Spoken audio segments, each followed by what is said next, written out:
참예수님, 반갑습니다. 지난주에 이어서 오늘 우리가 정말로 모두를 사랑하는 일이 얼마나 어려운지 제가 지난주에 말씀드렸습니다. 동그란 사람, 네모난 사람, 세모난 사람, 별난 사람. 사람은 다 틀려요. 정말 제가 다 틀리다는 걸 얼마나 느끼느냐 하면은 내 친구들하고 냉면을 먹어도 내 친구 중에 아주 친한 친구가 하나 있는데 얘는 냉면을 먹으면은 달걀이 나오잖아요. 근데 걔는 흰자만 좋아해요. 근데 저는 노른자만 좋아해요. 저는 노른자만. 그래서 걔를 노른자를 빼놔요. 그럼 저는 노른자만 먹고 걔는 내 흰자 갖고 가고.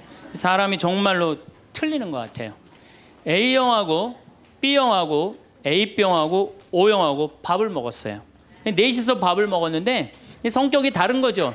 꼭 P의 문제가 아니라 유형 이렇게 뭐 별 유형이 다 있듯이. 근데 보통 A병이 자기 하고 싶은 대로 한대잖아요. 그러니까 그냥 밥을 먹다가 승질이 났는지 어땠는지 숟가락을 내더니 확 나가버렸어요. 그랬더니 오지랖 넓은 O형이 궁금한 거예요. 앉아서 밥을 먹을 수가 없는 거예요. 제가 왜 나갔는지. 숟가락을 놓고 따라 나갔어요. 무슨 일인지 알아보려고. B형은 그러거나 말거나 주변에 신경을 안 써요. 나만 편안하면 되는 거야. 밥을 그냥 먹는 거예요. 계속 상관하지 않고. 그랬더니 소심한 A형이 밥이 안 넘어가는 거예요. 그래갖고 아무 신경도 안 쓰고 밥을 먹는 B형을 쿡쿡 찌르면서 한마디 합니다. 혹시 제 A병 나 때문에 삐져서 나간 거 아니냐. 그러니까 신경 쓰지 말아야 되는 건데도 신경을 다 쓰는 거예요. 우리 이렇게 교우들 중에 굳이 내가 저 사람 이렇게 고민하고 괴로워하는 것까지 내 탓이 아닌데도 뭐 성당에서 뭐가 일이 잘못되면 다 누구 탓인 것 같아? 다 내 탓인 것 같아. 우리가 어디서 이게 교육을 받았느냐면은 루카복음 6장을 읽어보면은 뺨을 맞으면 다른 뺨을 돌려대고 겉옷을 달라고 그러면은 속옷을 두고 원수까지도 사랑하라고 가르칩니다. 원수까지도 사랑하라고 그러는데 정말 우리가 모두를 사랑해야 되는 거 아닌가 이런 생각 들잖아요. 그렇죠? 근데 예수님은 정작 다 사랑했을까요? 예수님 다 사랑하지 않으셨어요. 더욱이 12제자 중에 12제자 똑같이 사랑하지 않았어요. 12제자 중에 누구를 특별히 사랑했느냐면은 베드로, 야고보, 요한만 특별히 사랑했어요. 거룩한 변모 때 누굴 데리고 갔어요? 베드로, 야고보, 요한만 데리고 갔어요. 아니 그 기가 막힌 모습을 보여주려면 다 보여주지. 왜 3명만 데리고 가? 나머지 9명 기분 나쁘게. 그렇잖아요. 그리고 회당장 야이로의 딸 살리러 갈 때 누구만 데려갔느냐면 베드로, 야고보, 요한만 데려가요. 다른 사람은 그 부모 외에는 아무도 따라오지 못하겠다고 그래요.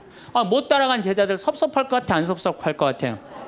근데 여러분들은 밥 먹으러 가는데 한 3명만 데려가야 되는데 나머지 6명 남아있으면 찝찝해, 안 찝찝해요? 앞으로는 그러지 마세요. 예수님이 겟세마니 동산에서 내 마음이 괴로워 죽을 지경이니 나와 함께 깨어 있어 줘라. 그렇게 하고 가까이에 누구만 불렀느냐면 베드로, 야고보, 요한만 불렀어요. 예수님도 12 중에 3명만 이렇게 사랑했는데 여러분들은 레조 단원들 12이면 12명 어떻게 다 사랑해? 그 중에 3명만 사랑해도 누구하고 똑같아? 예수님하고 똑같은 거예요. 근데 놀랍게도 마태복음 18장에 이런 얘기가 나옵니다. 만약에 이웃이 잘못하면 우선 개인적으로 그러지 말라고 말하고 다음 한두 사람의 증인을 세우고 그래도 말 안 들으면 교회에 알리고 그래도 말 안 들으면 세리나 이방인 취급을 하라고 그래요. 그러니까 끝까지 끌어안으라는 말도 하셨지만은 어떻게 말 안 들으면 무슨 취급하라고 그래? 세리나 이방인 취급하라고 그래요.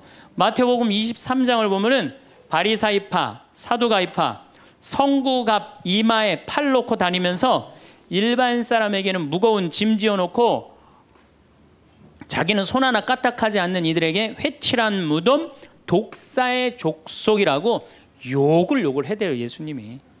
그러니까 예수님은 어떻게 모두를 다 사랑했어요? 아니에요. 마음에 안 드는 사람들, 단죄해야 될 사람 단죄하셨어요. 그 예수님 또 그렇게 많이 참지도 않으셨어요. 우리 교우들처럼 그렇게 많이 참지도 않으셨어요. 요한복음 2장에 예수님이 성전 정화를 하는데 너무 막 성질이 나시니까 어떻게 해요?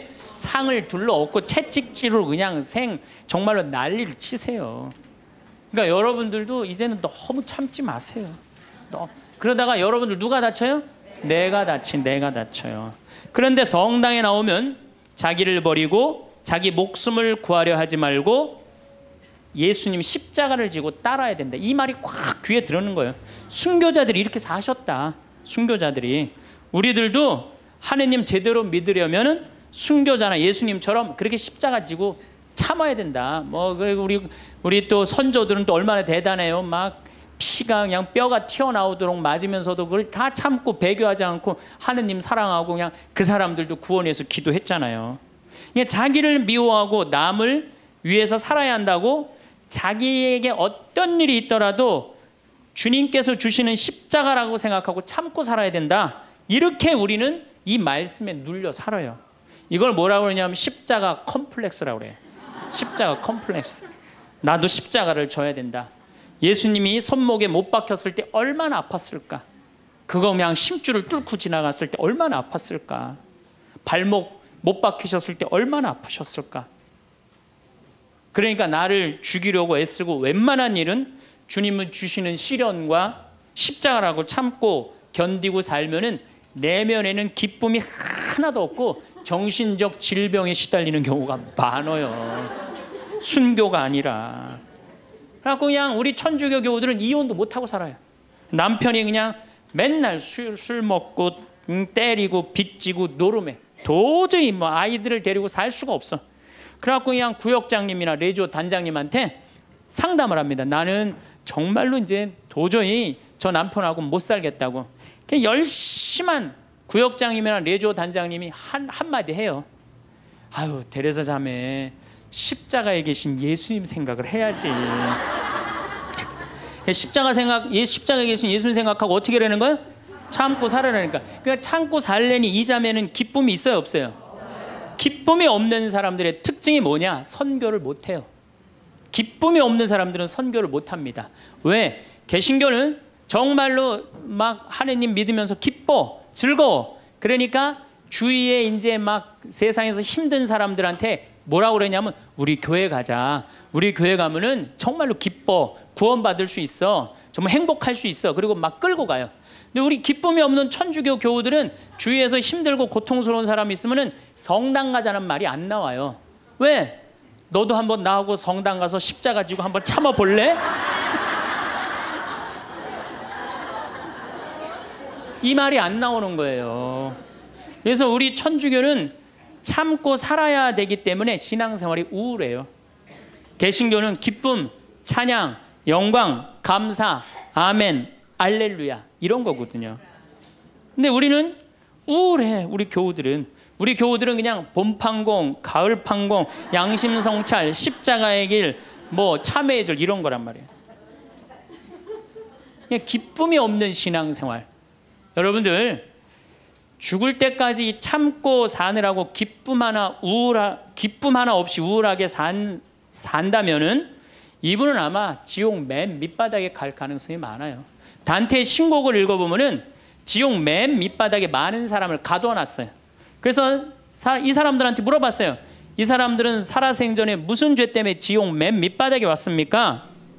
물으니까 안내하는 사람이 다른 죄가 아니라 이 사람들은 세상에서 살 때 하느님을 믿는다고 하면서 기쁘게 살지 못하고 늘 우울하게 한숨만 쉬며 산 죄 때문에 여기 왔다고 그래요. 그러니까 기쁘지 않은 사람들이 어디 가는 거야?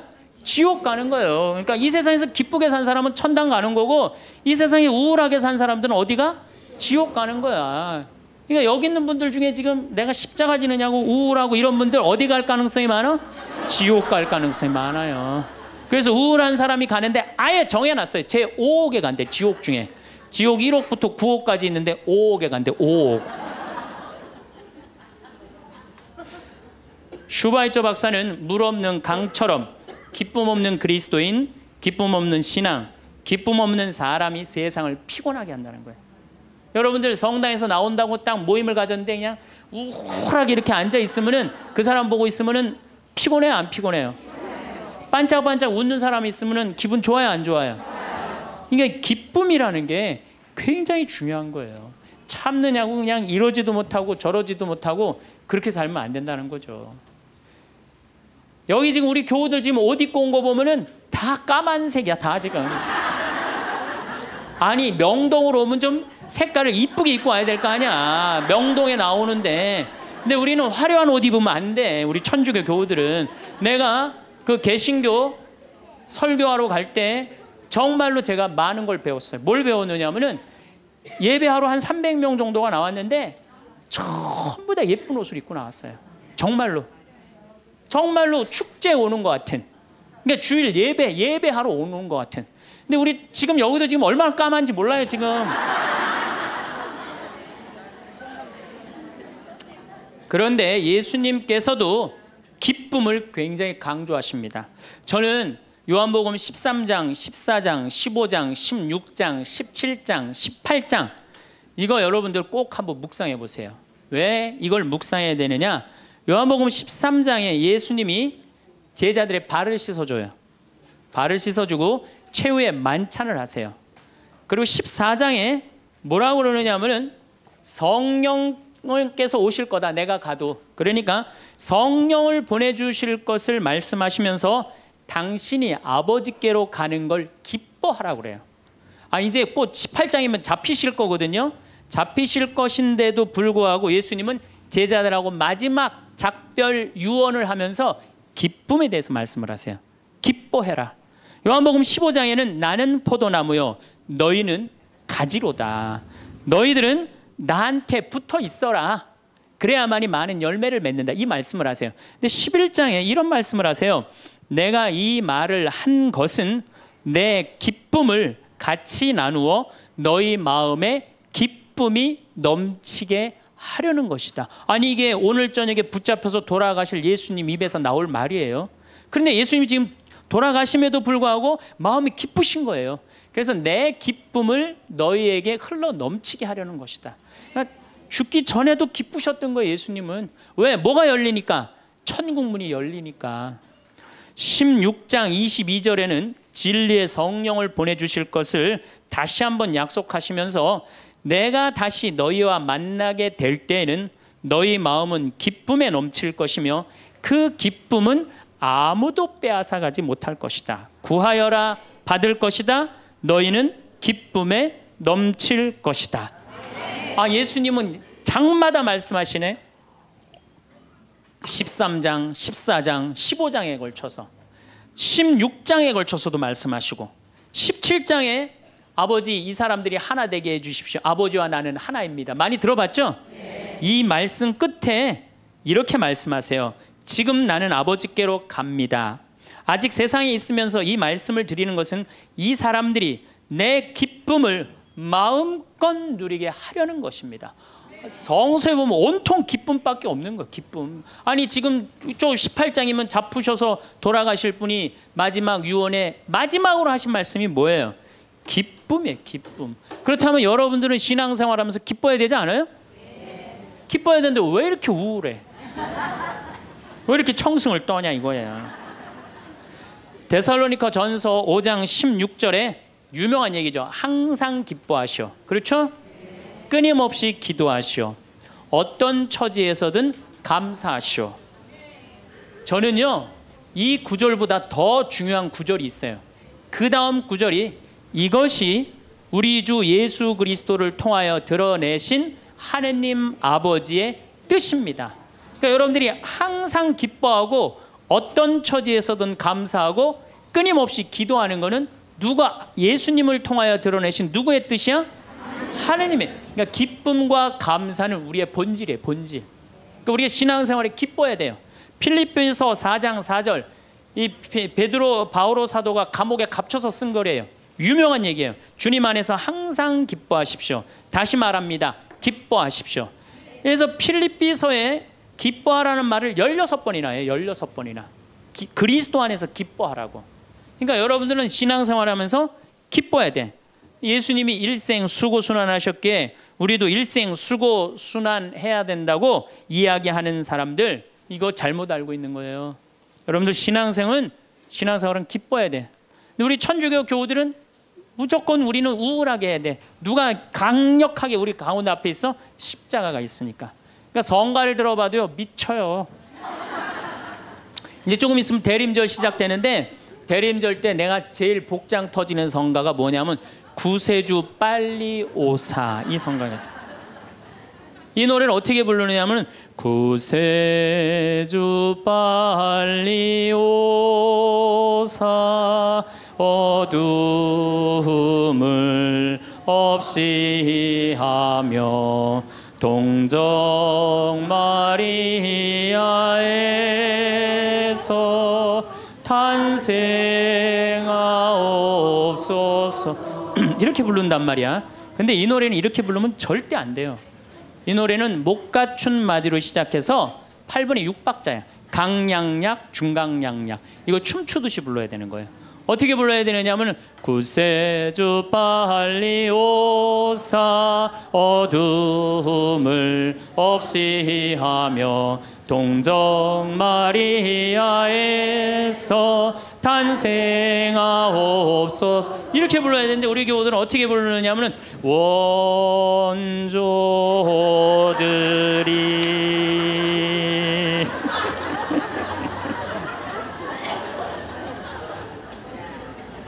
그러니까 그냥 구세주로 빨리 가사는 구세주 빨리 오사라는 가사인데 하는 거 보면 장송곡이야. 장송.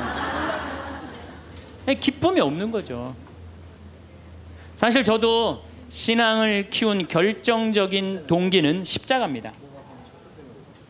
중학교 때 성당에 가보면 나는 수원 조원동 주교자 성당에 다녔는데 십자가가 나무 십자가인데 큰 게 있었어요. 근데 그 예수님을 보면 너무 불쌍한 거예요. 어쩌면 우리를 사랑하시기에 저렇게 고통스럽게 지셨을까? 그냥 보면은 근데 우리 이 조원동 주교자 성당 옆에는 은퇴 신부님이 살았어요. 근데 어떤 신부님이 살았느냐면 하한주 신부님이라고 살았어요. 막 수염이 이렇게 하얀 수염이 나신 하한주 신부님.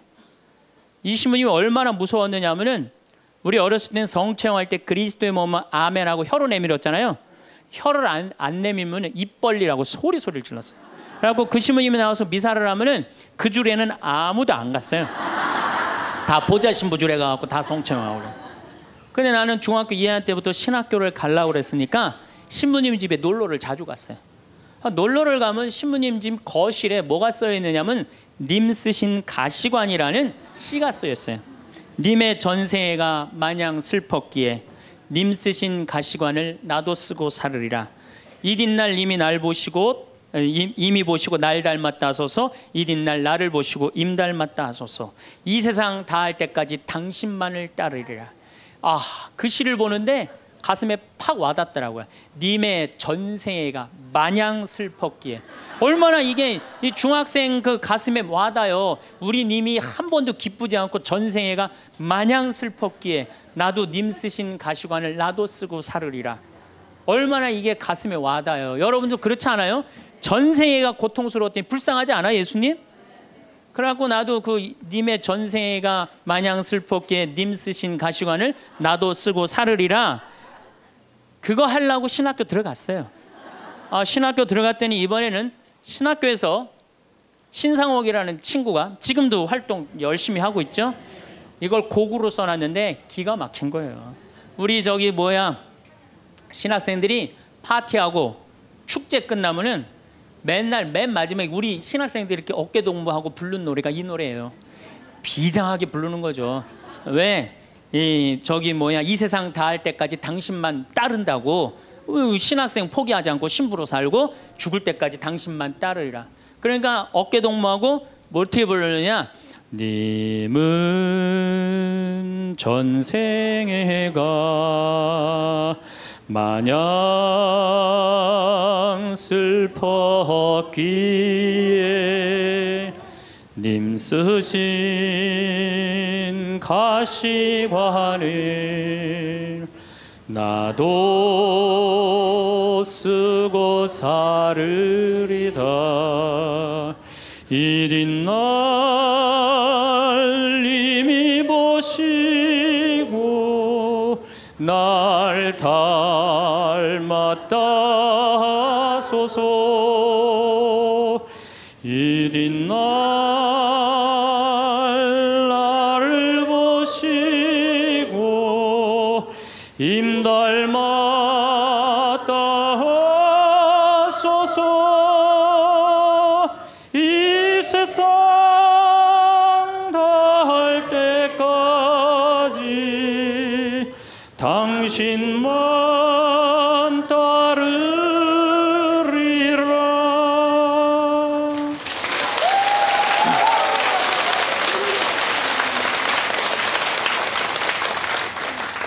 이렇게 청승을 떨면서 신학교 10년을 보냈어요. 신부가 딱 되고 보니 내가 내 관점에서 성서를 좀 읽어보니까 더욱이 강원도 생태마을 아름다운 자연에서 하느님이 창조해 놓은 기가 막힌 자연에서 성서를 읽어보니까 우리 님께서 하나도 안 슬프게 사셨더라고요. 그리고 가시관은 언제 썼느냐 하면은 전생에 쓴 게 아니라 마지막 금요일 날 하루 쓴가, 하루밖에 안 썼더라고요. 전생애가 슬프긴 뭐가 슬퍼요. 예수님처럼 기쁘게 사신 분이 없어요.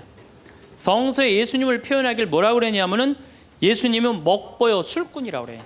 루카복음 5장 29절에서 30절에 나옵니다. 그리고 레이는 그분을 위해서 자기 집에서 큰 잔치를 베풀었는데 세리들과 그 밖에 많은 사람이 큰 무리를 이루어 그분 일행과 어울려 먹고 있었다. 그래서 바리사회와 율사들이 제자들에게 투덜거렸다. 어째서 세리와 죄인들과 어울려서 먹고 마시고들 있어. 그러니까 예수님은 늘 먹고 마시고 마셨던 게 일이에요. 세례자 요한하고는 정반대의 행보를 보내세요. 세례자 요한은 금욕과 고행을 하는 정신적인 지도자였어요. 마르코복음 1장 6절을 보면 사막에서 지내면서 낙타 털옷을 입고 들꿀을 먹으면서 지냈다고 그래요. 뭐 꿀 먹으면 좋은다고 그랬는데 꿀을 요만큼 하루 겨우 견딜 만큼 먹었던 거예요. 정말로 금욕을 했던 사람이에요. 그런데 이 세례자 요한하고 예수님은 정반대야. 그러니까 예수님이 뭐라 그래? 세례자 요한에서 먹지도 않고 마시도 않으니까 저 세례자 요한 보러 미쳤다고 그러고, 내가 먹고 마시니까 나보러 마귀 들렸다고 그러고 그런다고. 그러니까 먹고 마시는 걸 당신도 인정한 거예요.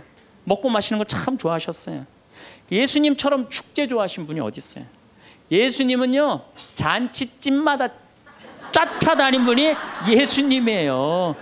오늘 이 레이 집도 쫓아다녔죠. 바리사이 집 갔죠. 자케오 잔치 갔죠. 가나의 혼인잔치 잔치집 갔죠. 그 다음에 나자로가 죽었다가 살아나온 다음에 잔치 차리니까 거기 잔치 갔죠. 당신 항상 뭐라 그래? 당신을 신랑에 비유하셔. 혼인잔치 신랑에. 이런 축제를 좋아하신 분이 전생애가 뭐가 마냥 슬펐어요. 마르코복음 2장에 안식일에 미리삭을 잘라 먹는 제자들을 꾸짖는 바리사이를 향해 예수님이 이렇게 말씀하십니다. 사람이 안식일을 위해서 있는 게 아니라 안식일이 사람을 위해서 있는 것이다. 사람이 행복해야 된다는 거예요. 그런 것 때문에 사람이 매달려서는 안 된다는 거예요. 그러니까 예수님이 우리한테 주고 싶었던 건 이런 기쁨이에요. 기쁨. 그리고 예수님이 우리한테 주고 싶었던 거는 행복이에요. 행복. 마태오복음 5장에 가장 산상설교 맨 첫 구절이 뭐예요? 행복론이에요. 행복론. 행복하여라 마음이 가난한 사람들, 행복하여라 마음이 깨끗한 사람들, 행복하여라 마음이 온유한 사람들, 행복하여라 슬퍼하는 사람들, 행복하여라 아픈 사람들, 행복하여라 옳은 일을 하다 박해를 받는 사람들. 너희는 기뻐하고 즐거워하여라. 하늘에 받을 상이 크다. 그러니까 우리 보러 행복하라고 그러는 거예요. 예수님 기쁨을 처음 입을 열어서 하신 거는 행복론이고 마지막에 돌아가실 때는 기쁨이에요. 기쁨. 우리한테 기쁨과 행복을 주고 싶었던 거예요. 근데 그냥 2000년 지나서 와서 보니까 그냥 천주교들 그냥 기쁨과 행복은 온데간데 없고 옷은 다 까먹고 입고 와갖고 앉아갖고 그냥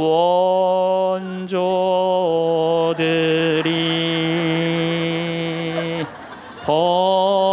범죄하 이러고 앉아 있으면은 예수님 복장 터지겠어요? 안 터지겠어요?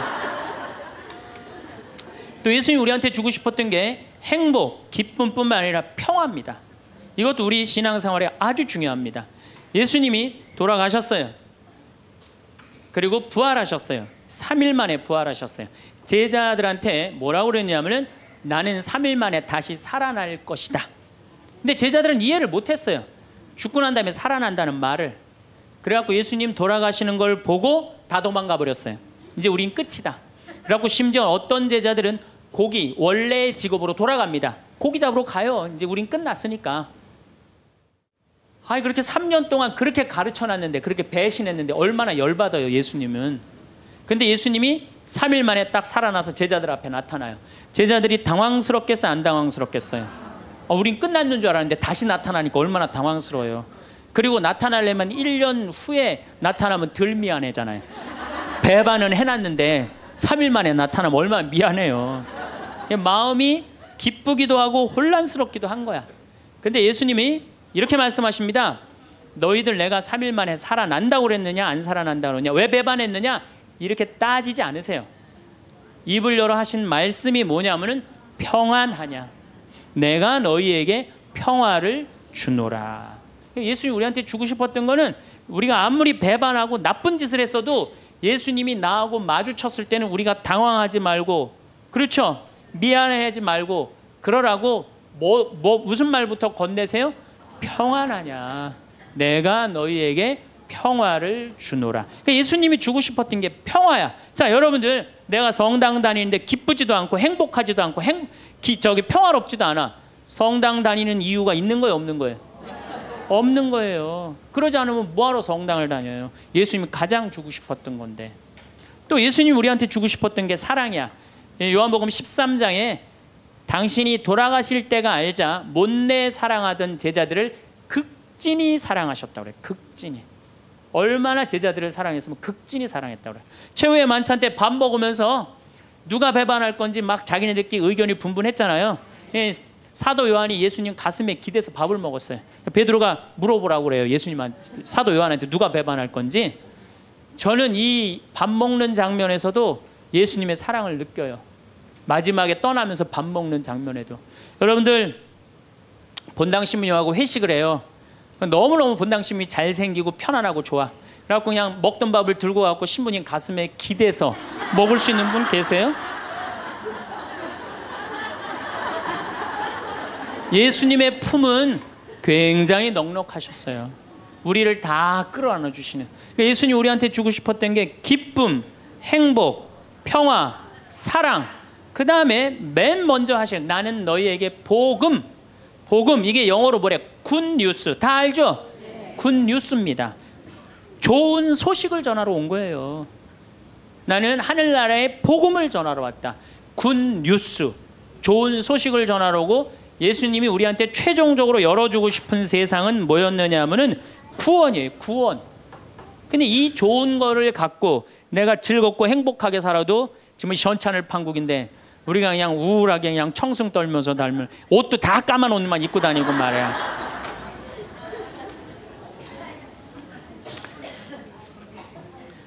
그러니까 우울하다 보니까 받은 은혜 감사는 안 하고 아직도 뭘 그렇게 달라고 그래요. 개신교는 정말로, 개신교 방송 한번 보세요. 다 손들어서 하는 게 찬양들이죠. 평화방송 보면요, 천주교 교들 보면 다 미사포 뒤집어 쓰고 땅바닥 다 쳐다보고 앉아요. 그러니까 이게 감사의 신앙생활하는 사람이랑 간구의 신앙생활하는 사람이랑은 차원이 틀려요. 감사드리는 사람들, 찬양 드리는 사람들은요 그냥 저절로 뜨거워요. 그런데 간구 기도하는 사람, 기도해서 복을 받는다, 이게 기복신앙이에요. 성당에 나와갖고 뭐 이거 달라 저거 달라 이거 해달라 저거 해달라 기도하는 분들 있죠? 기도해서 복 받는 거, 그거 기복신앙이에요. 우리 무당한테만 가갖고 기복신앙 있는 거 아니에요. 성당에 나와서도 기복신앙들 많습니다. 그래갖고 그냥 우리 신부들이 그냥 서양 무당인 줄 알고 그런 분들 많아요. 그래갖고 그냥 저한테 와갖고 그냥 제가 그냥 뭐 무슨 능력이 뛰어난 줄 알고 어디 성령 기도회 가면 안수 기도 해달라는 분, 오늘도 2분 해드렸어요. 물론 오늘 해드린 안수는 내가 기적을 일으키려고 한 건 아니에요. 그냥 하느님의 축복을 빌어준 거지 그런데 많은 경우 할머니들이 신부님 골 아파요, 신부님 허리 아파요, 신부님 무릎 아파요, 안수기도 좀 해주세요. 신부님이 해주면 나을 것 같아요. 난 또 착하니까 해주죠. 근데 난 능력이 없는 걸. 그래갖고 머리에 손을 얹고 내가 뭐라고 기도하느냐면은, 하느님, 이 할머니 골이 아프답니다. 내가 해줄 수 있는 건 그것밖에 없어요. 내 손에서는 아무것도 안 나와요. 난 사람도 한 명도 없고. 그러니까 제가 한 2년 전부터 안수기도 안 해줘요. 왜? 아무것도 안 나오는데 누르고 있는 나도 한심하고, 아무것도 안 나오는데 머리 디미는 교우들도 불쌍하고. 그래서 안 해줘요. 여러분들, 정말로 우리가 얼마나 감사하냐. 여기 적어도 명동까지 걸어서 오신 여러분들은 행복한 분들이에요. 눈 2개, 콧구멍 2개, 입 있으면 다 받은 거예요. 정말로. 여러분들, 눈 하나 갈아 끼는데 얼마가 드느냐. 내가 조사를 확실히 해보니까 사실은 이거는 그렇게 하면 안 되는 건데, 눈 하나 정말로 갈아 끼는데 그 장기 매매 시장에서 하나에 1억에 1억. 2개면 2억에 2억. 여러분들 지금 이게 지금 얼마를 깔고 있느냐 하면 2억을 지금 눈에 깔고 있는 거야. 2억을. 감사해요, 안 감사해요?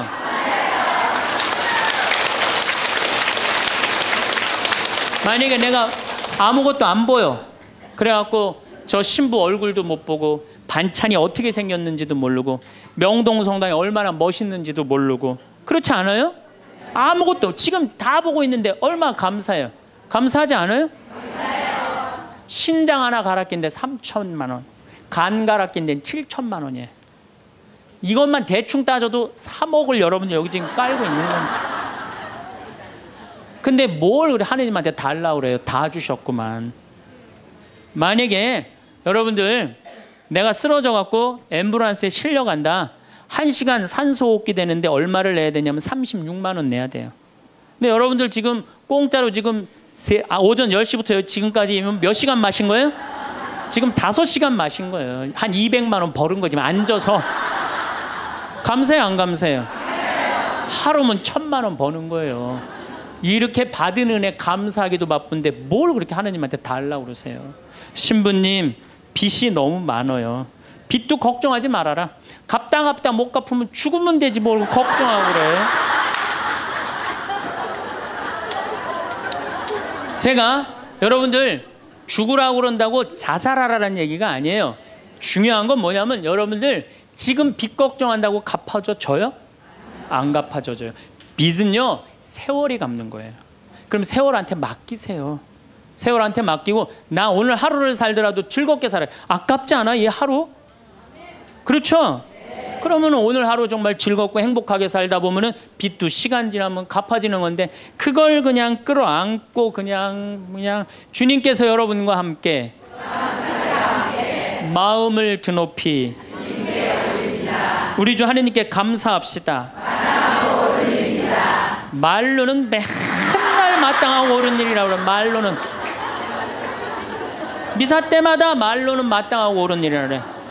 주님께서 여러분과 함께 전능하신 천주 성부와 성자와 성령께서는 여기 모인 모든 이에게 강복하소서. 아멘. 미사가 끝났으니 가서 복음을 전합시다. 하나님 감사합니다. 떠날 때도 감사하다고 그래. 떠날 때도 성당 떠날 때도 감사하다고 그러고 정말 감사하느냐.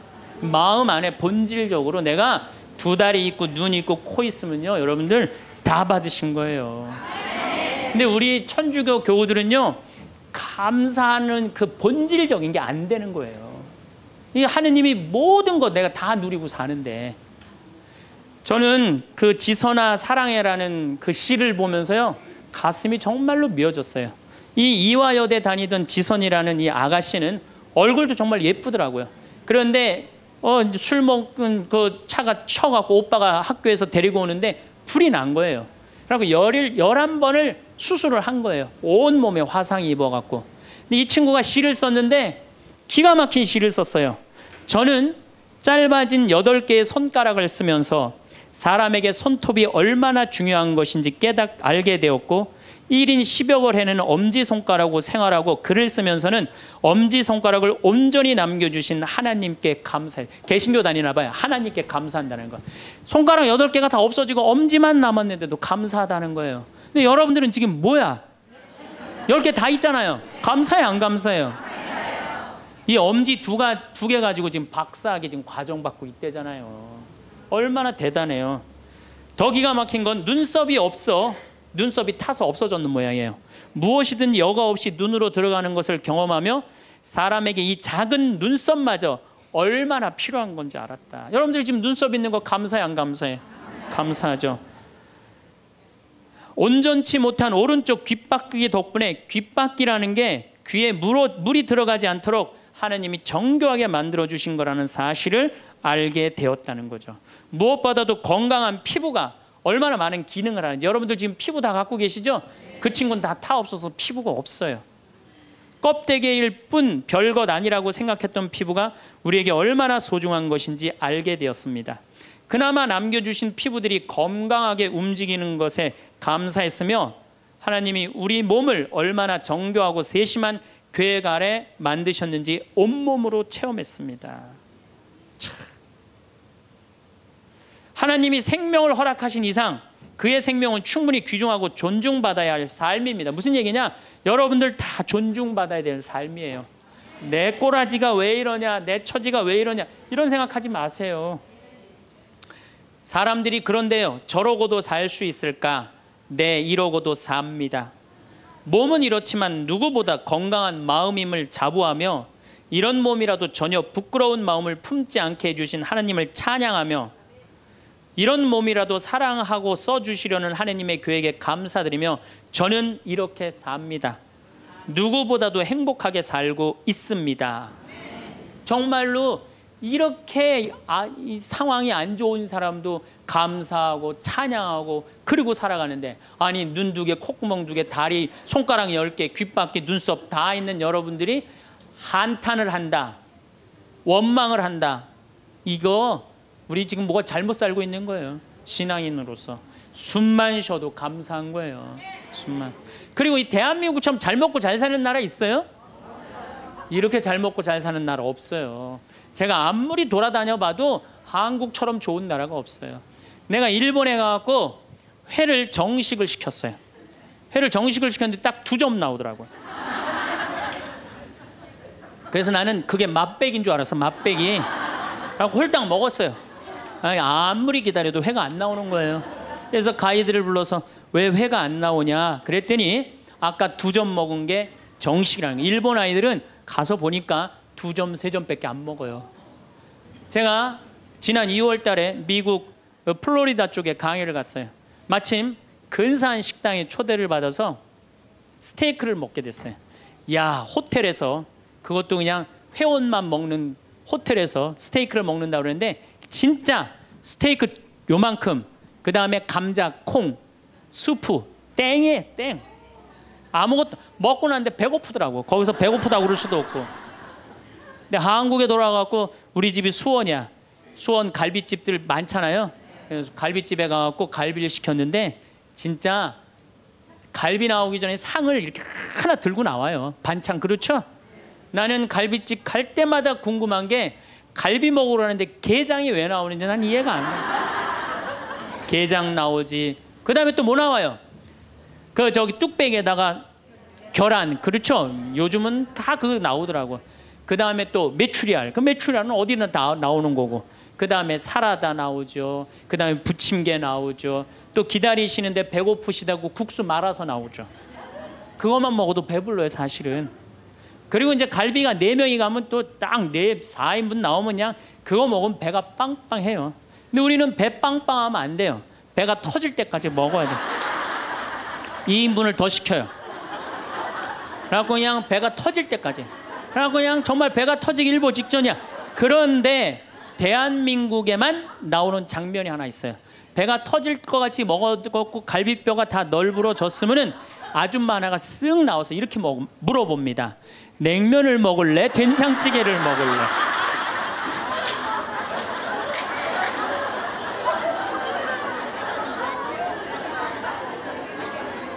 국가적으로도 정말로 잘 나갑니다. 우리나라 자동차 잘 만들어요. 그렇죠? 텔레비전 잘 만들어요. LED 텔레비전이라고 미국 시장 96% 휩쓸고 있어요. 자동차도 정말로 도요타 지금 막 추월하려고 그러는 판이에요. 반도체 잘 만들죠. 배 잘 만들죠. 97년 IMF 터졌을 때 아시아 전체가 다 IMF 터졌어요. 근데 우리나라처럼 IMF를 잘 극복한 나라는 없어요. 미국이 우리나라 기업 다 먹으려고 그랬는데 국민들이 금 모아갖고 그거 상환할 줄은 꿈에도 몰랐던 거예요. 대단한 민족이에요. 정말로.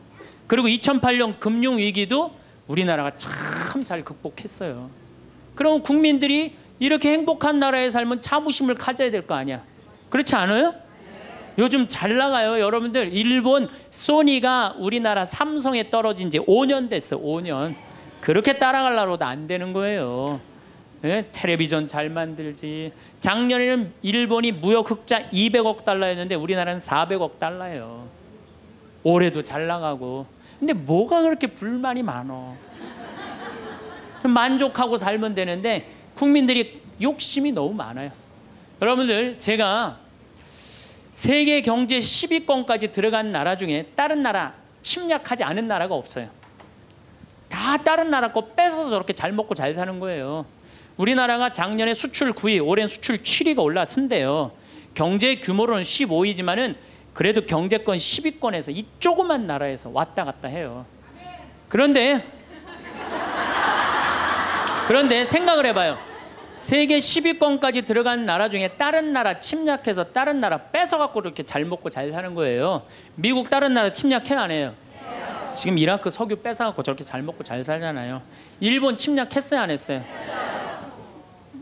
정말로 우리나라 저 강원도의 소나무 다 잘라갖고 저렇게 잘 먹고 잘 사는 거예요. 영국 침략했어요 안 했어요? 스페인 남미 거 다 뺏어다 먹었어요. 그렇죠? 프랑스 아프리카 다 뺏어, 베트남 거 다 뺏어다 먹었어요. 포르투갈, 네덜란드, 독일, 이탈리아 잘 산다는 나라냐 다른 나라 침략해서 다 뺏어서 잘 먹고 잘 사는 거예요. 그래서 저는 여행 다닐 때 이 코 큰 놈들 얼굴 다니면 제가 뭐라 그러는지 알아요? 이놈들아 고개 숙이고 다니는 도둑놈들아. 왜? 너희들은 아프리카, 인도, 아시아, 남미 거 다 뺏어서 지금 호의호식해서 사는 거야. 지금 너희들은 아시아, 남미, 아프리카에 굶는 사람들 너희들은 당연히 도와야 돼. 왜? 니네들이 다 뺏어간 도둑놈들이니까. 그런데 세계 경제 10위권까지 진입한 나라 중에 다른 나라 한 번도 침략한 적 없이 우리끼리만 이 자리에 올라온 나라가 한 나라가 있어요.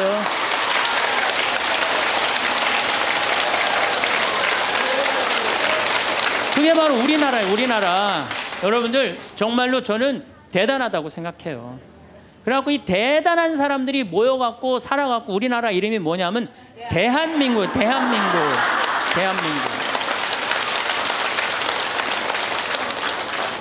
그러면 감사해야지. 행복해야지. 그런데 왜 176개 국가 중에 행복지수가 102등이야. 2007년 기준으로. 작년에 많이 올라서 65위로. 그래도 자살률은 세계 1위예요. 아직도. 국민들이 욕심이 너무 많아서 그래. 감사를 모르고 나눌 줄을 모르는 거야. 이제는 먹고 살만 했으니까, 먹고 살만하게 됐으니까 이제는 우리 국민들이 자부심도 가지고 정신적인 성숙도 가지고 나눌 줄을 아는 이 단계에 이젠 들어서야 돼요. 근데 이걸 누가 해야 돼? 우리 천주교 교우들이 앞장서서 해야 돼. 근데 저렇게 맨날 이 까만 옷만 앉아있고 있으니 이거 어떻게 하면 좋아? 그래서 다음 시간에 정말로 우리가 어떻게 하면은 행복하게 살 수 있느냐에 대한 얘기를 조금 더 나누도록 하겠습니다. 감사합니다. 혹시 이런 경험들이 있으신가요? 처음에는 정말 다정하고 친절해서 좋은 사람이라고 믿었는데 시간이 지날수록 그 모습이 가면이었다는 걸 알게 된 적 있으신가요? 도움이 필요할 때 진심으로 걱정해주는 듯 다가왔지만 알고 보니 자신의 이익을 위해 접근했던 사람을 만난 적은 없으신가요? 반대로 처음에는 무뚝뚝하고 차가워 보여서 오해했는데 위기의 순간에 가장 먼저 달려와준 고마운 이웃이나 동료를 만난 적은 없으신가요? 또는 SNS에서 보여지는 모습만 믿고 친해졌다가 실제 모습은 전혀 달라서 당황스러웠던 경험은 없으신가요? 요즘 같은 시대를 살아가면서 우리는 참 많은 사람들을 만납니다. 직장에서, 동네에서, 온라인에서, 하루에도 수십 명의 사람들과 마주치고 대화를 나누죠. 특히 SNS와 메타버스가 발달하면서 만나는 사람의 수는 더욱 늘어났습니다. 하지만 이렇게 많은 만남이 늘어날수록 역설적으로 진짜 좋은 사람을 알아보는 것은 더욱 어려워졌습니다. 사람들은 자신의 좋은 모습만을 보여주려 하고 때로는 가면을 쓴 채 자신의 진짜 모습을 감추기도 하니까요. 잘못된 판단은 때로 우리에게 깊은 상처를 남깁니다. 금전적인 피해를 보기도 하고 심리적 트라우마로 발전하기도 하죠. 심지어 이런 경험들이 쌓이다 보면 모든 사람을 의심하게 되어 새로운 인연의 기회마저 놓치게 되기도 합니다. 그래서 오늘은 진짜 좋은 사람을 구별하는 방법에 대해 이야기를 나누어 보려고 합니다. 이런 능력을 기르면 우리는 불필요한 상처를 피할 수 있고 진정한 인연들과 더 깊은 관계를 만들어갈 수 있습니다. 첫 번째로 좋은 사람을 구별하는 방법은 위기 상황에서의 태도를 보는 것입니다. 진정으로 좋은 사람은 상대방이 어려움에 처했을 때 그 진가가 드러납니다. 이들은 자신의 이익이나 불편함을 따지지 않고 진심으로 돕고자 하는 마음을 행동으로 보여줍니다. 말로만 힘들죠? 라고 하는 것이 아니라 실제로 시간을 내어 돕고 필요한 것을 챙기며 지속적으로 관심을 보이죠. 특히 주목할 점은 이런 도움이 일회성이 아니라는 것입니다. 위기 상황이 지속되는 동안 꾸준히 곁을 지키며 심지어 상황이 나아진 후에도 관심을 놓지 않습니다. 또한 자신의 도움을 과시하거나 다른 사람들에게 알리지 않으며 오히려 당연한 듯 조용히 돕는 모습을 보입니다. 반면 나쁜 사람들은 이런 상황에서 매우 다른 모습을 보입니다. 크게 세 가지 유형으로 나타나는데요. 첫째는 완전히 연락을 끊고 모른 척하는 유형입니다. 둘째는 겉으로만 걱정하는 척하면서 실제로는 아무런 도움도 주지 않는 유형이죠. 셋째는 가장 위험한 유형인데 상대방의 어려움을 자신의 이익을 위한 기회로 활용하는 경우입니다. 예를 들어 돈을 빌려주면서 높은 이자를 요구하거나 도움을 빌미로 나중에 더 큰 것을 요구하는 식이죠. 81세인 부산의 김옥순 할머니의 이야기를 들려드리겠습니다. 저는 5년 전 남편과 사별하고 혼자 살고 있어요. 주변에 친하다는 이웃들이 많았어요. 일주일에 서너 번은 집에 와서 차 마시며 이야기하고 서로 반찬도 나누고 정말 좋은 이웃들이라고 생각했죠. 그런데 제가 갑자기 뇌경색으로 쓰러져 병원에 입원하게 됐어요. 한 달 넘게 입원해 있는 동안 알게 됐죠. 평소 자주 오던 이웃들은 대부분 연락도 없었어요. 몇 명은 한 번 얼굴 비추고는 다시 오지 않았고 어떤 분은 제가 위독하다는 소문이 돌자 제 통장을 맡아주겠다고 제안하더라고요. 대신 뜻밖의 분이 계셨어요. 평소 인사만 스쳐 지나던 옆집 할머니였죠. 매일 아침 병원에 들러 제 얼굴을 봐주시고 간병인이 잠깐 쉴 때면 자리도 지켜주셨어요. 제가 퇴원하고 나서도 석 달이 넘도록 매일 죽을 끓여다 주시고 말동무가 되어주셨죠. 지금도 매일 아침 저를 깨우는 전화를 해주세요. 그때 깨달았어요. 진짜 좋은 사람은 어려울 때 알 수 있다는 거요. 말로만 친하다고 하는 게 아니라 진짜 필요한 순간에 곁에 있어주는 사람. 그게 진정한 좋은 사람이라는 걸요. 두 번째로 좋은 사람을 구별하는 방법은 다른 사람에 대한 뒷담화 태도를 보는 것입니다. 진정으로 좋은 사람은 남의 흉을 보거나 뒷담화하는 것을 경계합니다. 상대가 없는 자리에서도 그 사람의 입장을 고려하고 불가피하게 단점을 언급해야 할 때도 인격을 폄하하지 않고 객관적 사실만을 이야기하죠. 특히 자신과 친한 사람의 비밀이나 약점을 다른 사람들과 공유하지 않습니다. 반면에 나쁜 사람들은 뒷담화를 즐기는 경향이 있습니다. 특히 주의 깊게 봐야 할 점이 있는데요. 처음 만났을 때 다른 사람의 험담을 하면서 친밀감을 표현하는 경우입니다. 너한테만 말해주는 건데 라며 다른 사람의 비밀을 쉽게 공유하거나 한 사람에게는 친한 척하면서 그 사람이 없는 자리에서는 험담을 하는 이중적인 태도를 보이죠. 78세인 서울의 이종구 할아버지의 경험담입니다. 저는 40년간 중학교 교사로 일했어요. 교무실에서 보낸 시간이 참 길었죠. 그동안 수많은 동료 선생님들을 만났는데 한 분이 특히 기억에 남아요. 최 선생이라고 20년을 한 교무실에서 지낸 분이에요. 그분은 한 번도 다른 선생님들의 험담을 하는 걸 본 적이 없어요. 오히려 누군가 흉을 보려 하면 그분도 나름의 사정이 있으실 거예요. 라며 자연스럽게 대화를 돌리셨죠. 심지어 한 번은 자신을 심하게 비난했던 신임 교사를 변호하시더라고요. 젊은 선생님이 열정이 넘치다 보니 그러실 거예요. 저도 젊었을 때는 그랬답니다. 하시면서요. 나중에 알고 보니 그분은 다른 선생님들의 개인적인 어려움도 많이 알고 계셨어요. 하지만 그 누구에게도 그런 이야기를 하지 않으셨죠. 그래서 은퇴하실 때 가장 많은 선생님들이 눈물을 흘리며 배웅해드렸어요. 그때 배웠습니다. 좋은 사람은 남의 허물은 덮어주고 좋은 점은 늘 칭찬한다는 걸요. 세 번째로 좋은 사람을 구별하는 방법은 작은 약속이나 규칙을 대하는 태도를 보는 것입니다. 진정으로 좋은 사람은 크고 작은 약속이나 규칙을 모두 중요하게 생각합니다. 남들이 보지 않는 상황에서도 신호등을 지키고 약속 시간에 늦을 것 같으면 미리 연락하며 공공장소의 규칙들을 자연스럽게 준수합니다. 이는 단순한 규칙 준수를 넘어서 타인에 대한 배려와 존중의 표현이기 때문이죠. 특히 주목해야 할 점은 이들이 자신에게 손해가 되는 상황에서도 원칙을 지킨다는 것입니다. 급할 때도 새치기 하지 않고 아무도 보지 않는 상황에서도 쓰레기를 분리수거하며 돈이 걸린 문제에서도 정직하게 행동합니다. 또한 실수로 규칙을 어겼을 때는 솔직하게 인정하고 사과하는 태도를 보입니다. 반면 나쁜 사람들은 이런 작은 약속과 규칙들을 대수롭지 않게 여깁니다. 이 정도는 괜찮아 라는 말을 자주 하고 자신의 편의에 따라 규칙을 자의적으로 해석하죠. 특히 자신의 이익을 위해서라면 얼마든지 규칙을 어길 수 있다고 생각합니다.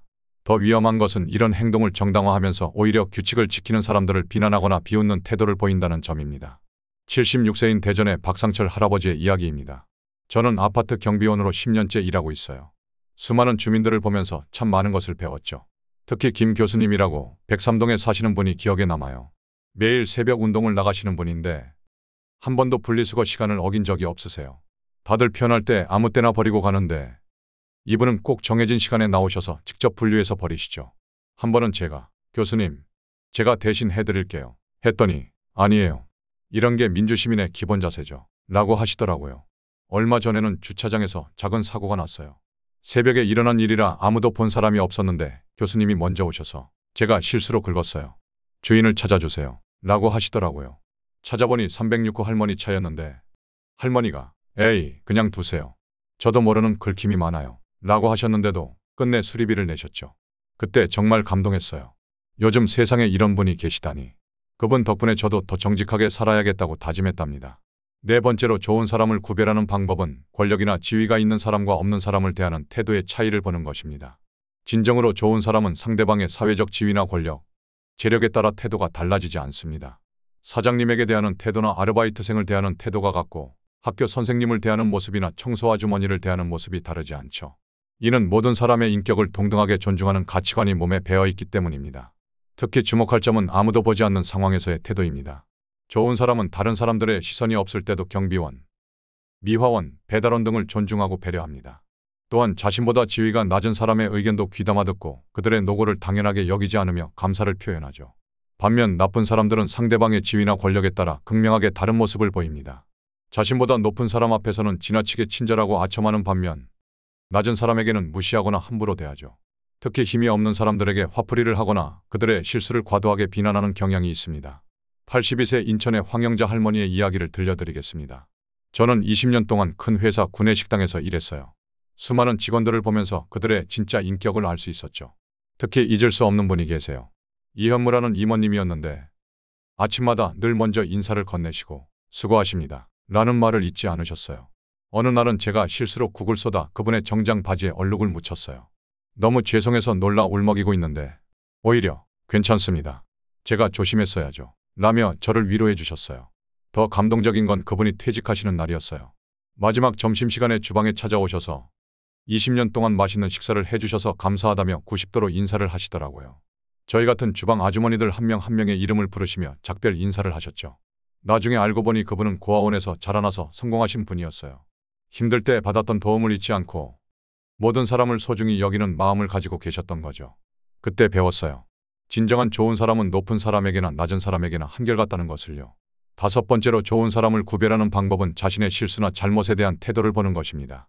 진정으로 좋은 사람은 자신의 실수나 잘못을 인정하고 사과하는데 주저함이 없습니다. 변명을 하거나 책임을 회피하지 않고 자신의 잘못을 솔직하게 인정하죠. 더 중요한 것은 같은 실수를 반복하지 않으려 진심으로 노력한다는 점입니다. 또한 자신의 실수로 인해 피해를 입은 사람에 대해 진정성 있게 보상하려 하고 관계 회복을 위해 적극적으로 노력합니다. 이들은 비판이나 지적을 받았을 때도 감정적으로 반응하지 않고 객관적으로 상황을 살펴보려 합니다.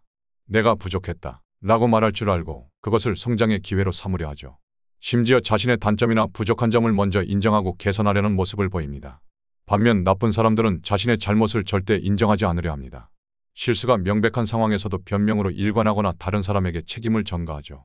더 나아가 자신의 잘못을 지적한 사람에게 오히려 화를 내거나 그 사람의 약점을 들춰내어 공격하는 모습을 보입니다. 79세 광주의 정경수 할아버지의 사연을 들려드리겠습니다. 저는 40년 동안 중소기업을 운영했어요. 많은 직원들과 함께 일하면서 특별히 기억에 남는 과장 한 명이 있었죠. 어느 날 그 과장이 실수로 거래처와의 계약서 날짜를 잘못 기재했어요. 꽤 큰 손실이 발생할 수 있는 상황이었죠. 보통 이런 경우 직원들이 변명하거나 숨기려고 하는데 이 과장은 달랐어요. 즉시 저를 찾아와 자신의 실수를 인정하고 해결 방안까지 준비해서 보고했죠. 더 놀라웠던 건 그 다음이에요. 거래처를 직접 찾아가서 자신의 실수를 인정하고 진심으로 사과했더니 오히려 거래처에서 감동했다며 계약 조건을 더 좋게 조정해 주겠다고 하더라고요. 그 후로 그 거래처와는 더 끈끈한 신뢰 관계가 생겼답니다. 지금도 그 과장이 했던 말이 기억에 남아요. 사장님, 실수는 누구나 할 수 있지만 그 실수를 인정하고 배우는 건 선택입니다. 저는 실수보다 그 이후의 태도가 더 중요하다고 배웠습니다. 정말 그랬죠. 그 과장 덕분에 우리 회사 문화도 많이 바뀌었어요. 실수를 숨기지 않고 함께 해결하는 문화가 된 거죠. 6번째로 좋은 사람을 구별하는 방법은 타인의 성공이나 행복에 대한 반응을 보는 것입니다. 진정으로 좋은 사람은 다른 사람의 성공과 행복을 진심으로 기뻐합니다. 질투하거나 시기하지 않으며 오히려 그 사람의 노력과 성과를 인정하고 축하해주죠. 특히 자신과 비슷한 분야에서 경쟁자라고 할 수 있는 사람의 성공까지도 진심으로 축하할 줄 아는 사람이야말로 정말 좋은 사람이라고 할 수 있습니다. 이런 사람들의 특징은 남의 성공을 자신의 실패로 여기지 않는다는 점입니다. 오히려 그들의 성공 사례에서 배우려 하고 때로는 자신의 경험이나 노하우를 기꺼이 공유하기도 하죠. 또한 타인의 작은 성취나 행복까지도 알아채고 축하해주며 그들이 더 성장할 수 있도록 진심 어린 조언과 응원을 아끼지 않습니다. 반면 나쁜 사람들은 남의 성공을 못마땅해 합니다. 겉으로는 축하한다고 하면서도 운이 좋았네, 빽이 있었나 보지? 같은 말로 그 성과를 깎아내리거나 뒤에서는 험담을 하죠. 더 나아가 그 사람의 약점이나 단점을 부각시키면서 성공의 의미를 퇴색시키려 합니다. 77세인 강원도 춘천의 김말순 할머니의 이야기를 들려드리겠습니다. 저는 40년 동안 시장에서 반찬 가게를 했어요. 저와 비슷한 시기에 시작한 옆 가게 할머니가 계셨는데 그분 이야기를 해드리고 싶네요. 처음에는 저희가 경쟁 관계였죠. 서로 단골 손님을 뺏길까 조마조마했어요. 그런데 그분은 달랐어요. 제가 새로운 반찬을 잘 만들면 진심으로 칭찬해 주시고 손님들에게도 말순이네 김치는 정말 맛있어요 라며 소개도 해주셨어요. 놀라운 건 그분이 가게가 더 잘 될 때도 저를 배려하셨다는 거예요. 방송에 출연해서 유명해지셨는데 기자들이 취재 오면 우리 시장 반찬 가게는 다 맛있어요. 특히 옆집 무말랭이는 제가 배우고 싶을 정도예요 라고 말씀하시는 거예요. 제가 몸이 아파서 가게를 몇 달 쉬어야 했을 때는 제 단골들을 챙기시면서 제 가게 재개장 날짜도 알려주셨대요. 돌아왔을 때 손님들이 더 늘어나 있더라고요. 그때 깨달았어요. 진짜 좋은 사람은 남의 성공과 행복을 자신의 것처럼 기뻐할 수 있는 사람이라는 걸요. 7번째로 좋은 사람을 구별하는 방법은 도움을 주고 난 뒤에 태도를 보는 것입니다. 진정으로 좋은 사람은 자신이 베푼 도움을 빌미로 상대방에게 부담을 주지 않습니다.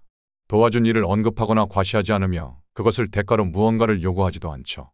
오히려 도움받은 사람이 부담을 느끼지 않도록 그 일을 가볍게 여기거나 잊어버리는 듯한 태도를 보입니다. 특히 주목할 점은 이들이 도움을 줄 때 상대방의 자존심을 지켜준다는 것입니다. 도움이 필요한 상황에서도 마치 서로 돕는 것처럼 자연스럽게 제안하고 상대방이 민망해하지 않도록 배려하죠. 또한 도움을 받은 사람이 나중에 보답하려 할 때도 우리는 서로 돕고 사는 거죠 라며 부담을 덜어줍니다. 반면 나쁜 사람들은 자신이 베푼 도움을 절대 잊지 못하게 합니다.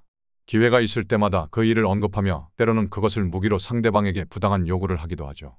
내가 그때 그렇게 도와줬는데 라는 말을 자주 사용하며 심지어 다른 사람들에게 자신의 선행을 자랑하기도 합니다. 83세 전주의 박명자 할머니의 사연입니다. 15년 전쯤 제가 큰 수술을 하고 힘들어할 때였어요. 그때 이웃집 정씨 아주머니가 많이 도와주셨죠. 3달 동안 매일 죽을 끓여다 주시고 병원에도 데려다 주시고 그런데 그분은 지금까지도 그때 얘기를 한 번도 꺼내신 적이 없어요. 제가 고맙다고 하면 에이 제가 뭘요. 그냥 이웃 사촌인데 라고 하시죠. 오히려 제가 보답하려고 반찬을 해드리면 이렇게 맛있는 반찬을 먹을 수 있어서 제가 더 감사하죠 라고 하세요. 반대로 딱 한 번 반찬을 갖다 주고는 그 얘기를 수년간 하시는 분도 계세요. 심지어 그걸 미끼로 자기 집 김장을 도와달라느니 병원에 같이 가줘야 한다느니 자꾸 요구하시는 분도 있었죠. 그때 확실히 알게 됐어요. 진정한 도움은 상대방의 마음까지 헤아리는 것이고 진짜 좋은 사람은 도움을 준 뒤에도 그걸 잊어버릴 줄 아는 사람이라는 거요.